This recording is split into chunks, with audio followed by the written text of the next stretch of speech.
আসসালামু আলাইকুম রহমতুল্লাহি ওবরকাত। প্রিয় দিনী ভাই বোনেরা, আজকে আলোচনা করব তাওবা নাসুহা নিয়ে। হযরত ইবনে আব্বাস রাদিয়াল্লাহু তাআলা আনহু তাওবা নাসুহার ব্যাখ্যা করিতে গিয়া বলেন যে তাওবা নাসুহা তিনটি বিষয়ের সমষ্টির নাম। নাম্বার 1, কৃত পাপের কথা স্মরণ করিয়া আন্তরিকভাবে লজ্জিত হওয়া। একটা মানুষ অতীতে যে গুনাহ করছে, এই গুনার জন্য সে কি করবে? লজ্জিত হবে, আল্লাহর কাছে কান্নাকাটি করবে।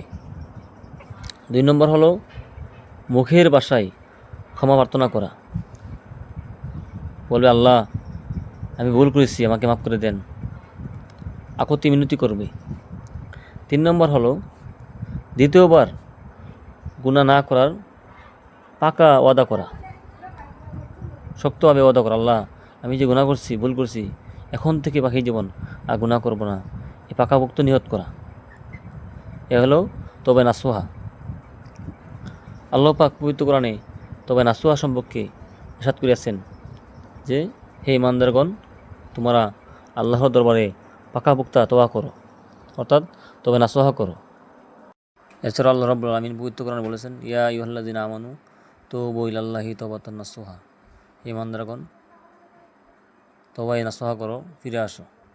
তো আমরা প্রত্যেকেই তওবা নাসুহা করব, তওবা করব। তওবা করলে কী লাভ? তওবা করলে আল্লাহ রাব্বুল আলামিন জীবনের সমস্ত গুনাহ মাফ করে দেন, সুবহানাল্লাহ।